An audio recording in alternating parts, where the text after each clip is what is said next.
How long could you survive at sea without food or water? This is the story of a 38-day ordeal on the open ocean. In the treacherous waters of the South Pacific, 3 men found themselves with no food, no fresh water, and only a tiny life raft to keep them afloat. Surrounded by sharks and scorched by the relentless sun, they had to overcome impossible odds to escape the endless expanse of ocean. On January 16, 1942, 3 soldiers who had never met before took off on a reconnaissance mission. During the flight, they lost their bearings and ran out of fuel, forcing them to make an emergency water landing. As the plane hit the ocean, they frantically grabbed whatever supplies they could find before inflating their life raft and scrambling aboard. The icy waters left them shivering uncontrollably as they huddled together on the cramped raft, waiting for rescue. At first, they remained optimistic. The bombardier and radio operator even pretended to sip coffee, acting as if they were on vacation. They were certain someone would come for them soon, but reality proved far harsher than they'd imagined. When a rescue plane finally appeared, they made a devastating discovery.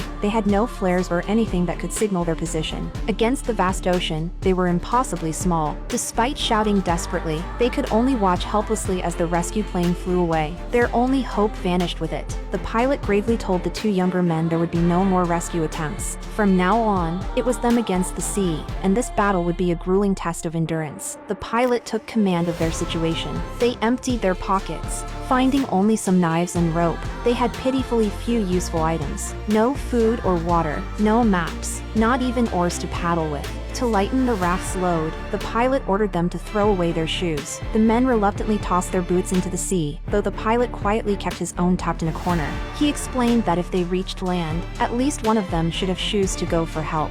That night, they took turns keeping watch. The next morning, the 2 younger men continued their coffee-drinking charade while the pilot used a piece of string to determine the wind direction. After days without food, their faces had grown pale, so they decided to tackle their hunger first.